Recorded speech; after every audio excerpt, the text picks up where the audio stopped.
നമസ്കാരം. B J പിയുടെ തേരോട്ടം കേരളത്തിലും. മോദി കേരളത്തിലേക്ക് എത്തുന്നു. വലിയ പ്രഖ്യാപനങ്ങൾ ഉണ്ടാകാൻ പോകും. 2025 വർഷം അവസാനിക്കാൻ പോകുന്നു. ചില രാഷ്ട്രീയ പാർട്ടികൾക്ക് ഈ വർഷം ഒരു സുപ്രധാന വർഷമായിരുന്നു എന്ന് തന്നെ പറയാം. കോൺഗ്രസ് മുക്ത ഭാരതം അത് പൂർണ്ണമാകാൻ പോകുന്നു. മോദിയുടെ തേരോട്ടം ഇനി ദക്ഷിണേന്ത്യയിലേക്കാണ്. 2025 നടന്ന ചില സംസ്ഥാനങ്ങളിലെ തിരഞ്ഞെടുപ്പുകൾ, നിയമസഭാ തിരഞ്ഞെടുപ്പാണെങ്കിലും തദ്ദേശ സ്വയംഭരണ തിരഞ്ഞെടുപ്പാണെങ്കിലും ഒക്കെ ബി ജെ പിക്ക് ലഭിച്ച ഒരു വല്ലാത്ത മേൽക്കൈമയുണ്ടായിരുന്നു. കോൺഗ്രസിന് കാലിടറുന്ന കാഴ്ചയും നമ്മൾ കണ്ടു. 2025 രണ്ട് സംസ്ഥാനങ്ങളിലെ നിയമസഭാ തെരഞ്ഞെടുപ്പിലും കോൺഗ്രസിന് കാലിടറി. അവിടെയെല്ലാം വിജയിച്ചു കയറിയതായിരുന്നു ബി ജെ പി ആയിരുന്നു. സത്യത്തിൽ മറ്റുള്ളവർക്കൊക്കെ ഇതൊരു ഞെട്ടലായി വേണമെങ്കിൽ പറയാം. ഈ വർഷം 2025 രണ്ട് സംസ്ഥാനങ്ങൾ നിയമസഭാ തെരഞ്ഞെടുപ്പ് നടന്നിരുന്നു. ആദ്യം ഫെബ്രുവരിയിൽ നടന്നത് ഡൽഹിയിലെ നിയമസഭാ തെരഞ്ഞെടുപ്പാണ്. ഇപ്പോൾ വർഷം അവസാനിക്കാറാകുമ്പോൾ നടന്നത് നവംബറിൽ ബീഹാറിലെ നിയമസഭാ തെരഞ്ഞെടുപ്പ്. ഇവിടങ്ങളിലൊക്കെ കോൺഗ്രസിന്റെ പതനം നമ്മൾ കണ്ടതാണ്. അവിടെ ബി ജെ പിയുടെ തേരോട്ടവുമാണ് നമുക്ക് കാണാൻ സാധിച്ചത്. രണ്ട് സംസ്ഥാനങ്ങളിലും ബി ജെ പി ഗണ്യമായിട്ടുള്ള നേട്ടങ്ങൾ കൈവരിച്ചു. ഡൽഹിയിൽ ആം ആദ്മി പാർട്ടിയെ പരാജയപ്പെടുത്തി ബി ജെ പി അധികാരത്തിലെത്തുന്ന കാഴ്ചയും നമ്മൾ കണ്ടു. ബീഹാറിലും ബി ജെ പി ചരിത്ര വിജയം നേടിയിരിക്കുന്നു. ബീഹാറിൽ വീണ്ടും എൻ ഡി എ സർക്കാർ തന്നെ അവിടെ അധികാരത്തിലെത്തുകയും ചെയ്തു. ഇവിടെ രണ്ട് സംസ്ഥാനങ്ങളിലും പക്ഷേ എന്ത് സംഭവിച്ചു? കോൺഗ്രസിന് കാലിടറി. 2025 രണ്ട് സംസ്ഥാനങ്ങളിലെ നിയമസഭാ തിരഞ്ഞെടുപ്പുകളെ കുറിച്ച് പറയുകയാണെങ്കിൽ കോൺഗ്രസിന് കാര്യമായിട്ടുള്ള പരാജയം നേരിടേണ്ടി വന്നു എന്നുള്ളതാണ് യാഥാർത്ഥ്യം. ഡൽഹിയിലും ബീഹാറിലും രണ്ട് പ്രധാന നിയമസഭാ തെരഞ്ഞെടുപ്പുകളിൽ കോൺഗ്രസിന് കനത്ത പരാജയം നേരിടേണ്ടി വന്ന സാഹചര്യം ഉണ്ടായി. അപ്പോൾ ഈ തെരഞ്ഞെടുപ്പുകളിൽ കോൺഗ്രസ് ആകെ 6 സീറ്റുകൾ മാത്രമാണ് നേടിയത് എന്നുള്ളതാണ് വസ്തുത. ഇത് പാർട്ടിക്ക് വലിയ തിരിച്ചടിയായിട്ട് തന്നെയാണ് കണക്കാക്കപ്പെടുന്നത്. ഡൽഹിയിൽ കോൺഗ്രസ് അക്കൗണ്ട് തുറക്കുന്നതിൽ പോലും പരാജയപ്പെട്ടു എന്നുള്ളതാണ്. അതേസമയം ബീഹാറിലാണെങ്കിലോ 6 സീറ്റുകൾ മാത്രമാണ് കോൺഗ്രസിന് നേടിയെടുക്കാൻ കഴിഞ്ഞത്. ഇത്രയും ഗതികെട്ട ഒരു പാർട്ടിയായിട്ട് കോൺഗ്രസ് മാറിയല്ലോ എന്ന് ആലോചിക്കുമ്പോൾ ചിലപ്പോൾ അണികൾക്ക് പോലും സങ്കടം ഉണ്ടായേക്കാം. പ്രതിപക്ഷ പാർട്ടികൾക്ക് പോലും ചിലപ്പോൾ സങ്കടം ഉണ്ടായേക്കാം. ഡൽഹി നിയമസഭാ തെരഞ്ഞെടുപ്പിൽ സംഭവിച്ചത് ഏകദേശം 27 വർഷങ്ങൾക്ക് ശേഷമാണ് ഡൽഹിയിൽ ബി ജെ പി വീണ്ടും അധികാരത്തിലേക്ക് എത്തുന്നത്. 70 നിയമസഭാ സീറ്റുകൾ ഉൾപ്പെടുന്ന ഡൽഹി നിയമസഭാ തെരഞ്ഞെടുപ്പ് 2025 ഫെബ്രുവരിയിലാണ് നടന്നത്. ബി ജെ പി 48 സീറ്റുകൾ നേടി വലിയ വിജയം നേടി. 27 വർഷത്തിന് ശേഷമാണ് ബി ജെ പി ഡൽഹിയിൽ വീണ്ടും അധികാരത്തിൽ വന്നതുപോലും.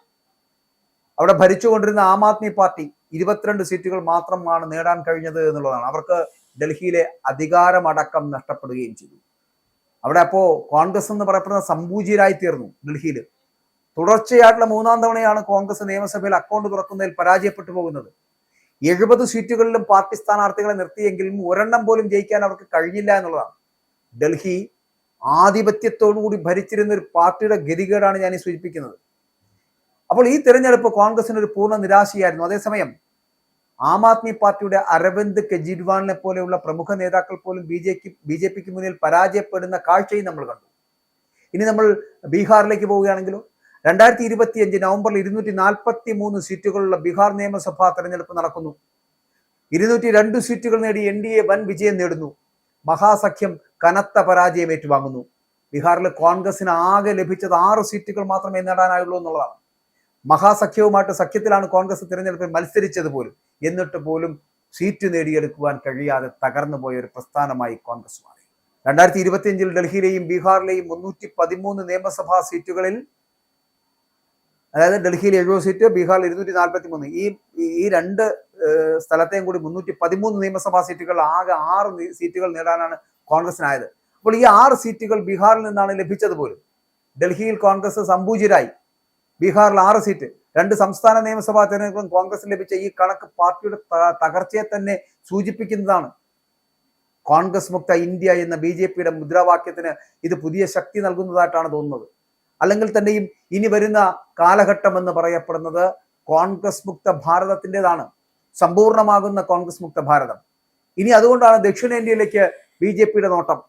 ഇപ്പോൾ ഇന്ന് കേരളത്തിൽ തിരുവനന്തപുരത്ത് ബി ജെ പി അവരുടെ അധികാരം സ്ഥാപിച്ചിരിക്കുന്നു.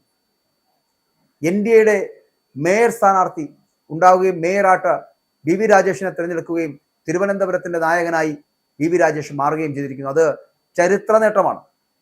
കാരണം ബി ജെ പി ആദ്യമായിട്ട് വിജയിക്കുന്നു. BJP-യുടെ മേയറാകുവാനുള്ള ആദ്യത്തെ നറുക്ക് വീണിരിക്കുന്നതും BV രാജേഷിനാണ്. അതൊരു ചരിത്രമാണ്, ഇതൊരു തുടക്കവുമാകാം. ഇപ്പോൾ ദക്ഷിണേന്ത്യയിലേക്കുള്ള BJP-യുടെ കടന്നുവരവും ആ കടന്നുവരവിന് മോദിയുടെ അനുഗ്രഹാശിസുകളും വരാൻ പോകുന്ന 45 ദിവസത്തിനകത്ത് കേരളത്തിലേക്ക് എത്തപ്പെടുന്നു. തിരുവനന്തപുരത്ത് വരുന്നു മോദി. വലിയ പ്രഖ്യാപനങ്ങൾ നടത്താൻ പോകുന്നു.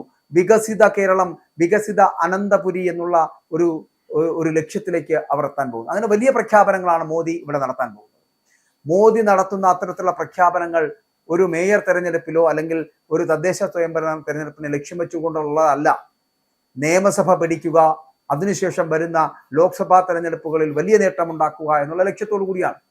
അപ്പോൾ അത്തരത്തിലുള്ള വലിയ പ്രഖ്യാപനങ്ങൾ ഇവിടെ ഉണ്ടാകുമ്പോൾ സ്വാഭാവികമായിട്ടും എന്താണോ വടക്കേ ഇന്ത്യയിൽ സംഭവിച്ചുകൊണ്ടിരിക്കുന്നത് അത് തെലുങ്കാന, ആന്ധ്രാപ്രദേശ്, കർണാടക, തമിഴ്നാട്, കേരളം ഇതുൾപ്പെടുന്ന ദക്ഷിണേന്ത്യയിലും ആവർത്തിക്കണമെന്ന് അവർ വിശ്വസിക്കുന്നു, അങ്ങനെ ആഗ്രഹിക്കുന്നു.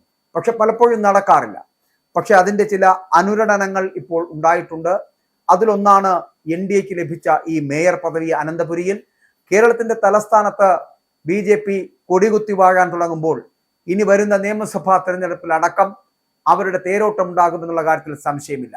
അതുകൊണ്ട് തന്നെയാണ് നരേന്ദ്രമോദി കേരളത്തിലേക്ക് എത്തുന്നതും നരേന്ദ്രമോദി വലിയ പ്രഖ്യാപനങ്ങൾ അനന്തപുരിയിൽ നടത്താൻ പോകുന്നതും ഇനിയുള്ള നാളുകളിൽ, അതായത് 2026 നിയമസഭാ തെരഞ്ഞെടുപ്പിന് മുന്നോടിയായിട്ട് നടത്തുന്ന അത്തരത്തിലുള്ള പ്രഖ്യാപനങ്ങൾ കേരള രാഷ്ട്രീയത്തിൽ വലിയ വ്യതിചലനങ്ങൾ ഉണ്ടാക്കുമെന്നുള്ള കാര്യത്തിൽ സംശയമില്ല. മാത്രമല്ല വലിയ രാഷ്ട്രീയ മാറ്റങ്ങൾ ഉണ്ടാകാൻ പോകുന്നു. വലിയ വലിയ രാഷ്ട്രീയ നേതാക്കൾ അടക്കമുള്ളവർ BJP-യിലേക്ക് ചേക്കേറാൻ പോകുന്നു. മാത്രമല്ല ഞാൻ ആദ്യം സൂചിപ്പിച്ചതുപോലെ ഇനി കോൺഗ്രസ് മുക്ത ഭാരതം എന്നുള്ളത് പൂർണ്ണമാകണമെങ്കിൽ കേരളം കൂടിയേ ബാക്കിയുള്ളൂ. ബാക്കിയുള്ള സംസ്ഥാനങ്ങളിലെല്ലാം കോൺഗ്രസ് ഇല്ലാതായി കഴിഞ്ഞിരിക്കുന്നു. ഇനി അങ്ങനെ ഒരു പാർട്ടി പ്രാദേശിക അടിസ്ഥാനത്തിൽ പോലും കാണാത്ത വിധത്തിലേക്ക് പൂർണ്ണമായിട്ടും സമ്പൂർണ്ണമായിട്ടും ഇല്ലാതാകുന്ന ഒരു കാഴ്ചയാണ് കാണാൻ കഴിയുന്നത്. ഇനിയുള്ളത് ഈ കേരളത്തിൽ മാത്രമാണ്. ഇവിടെ കുറച്ചുകൂടി എളുപ്പമാണ്. കാരണം ഇവിടെയുള്ള നേതാക്കൾ പരസ്പരം തമ്മിലടിക്കുന്ന UDF-കാരാണ്, കോൺഗ്രസ്സുകാരാണ്. അതുകൊണ്ട് തന്നെ തമ്മിലടിപ്പിച്ച് ഇവരെ എന്തായാലും തകർക്കാൻ കഴിയുമെന്നുള്ള പൂർണ്ണമായിട്ടുള്ള സമ്പൂർണ്ണമായിട്ടുള്ള ആത്മവിശ്വാസം അത് BJP-ക്കും ഉള്ളത് കൊണ്ട് തന്നെ BJP-യുടെ തേരോട്ടം കേരളത്തിലുണ്ടാകും. അതിന്റെ സൂചനകളും അതിന്റെ അനുരണനങ്ങളുമാണ് ഇപ്പോൾ നടന്നുകൊണ്ടിരിക്കുന്നത്. അതിന്റെ ഒന്നാമത്തെ ഘട്ടമാണ് ഇന്ന് മേയർ പദവിയിലേക്ക് BJP നടന്നു കയറിയത്. ഇനിയുള്ള ദിവസങ്ങൾ നിയമസഭാ തെരഞ്ഞെടുപ്പിലേക്ക് എത്തുന്നതിനുള്ളതാണ്. ആ നിയമസഭാ തെരഞ്ഞെടുപ്പിന് പോർമുഖം തുറക്കുമ്പോൾ BJP-യോടൊപ്പം മത്സരിക്കുന്നതിനായിരിക്കും UDF-ഉം CPM-ഉം ശ്രമിക്കുക എന്നുള്ള കാര്യത്തിൽ സംശയമില്ല.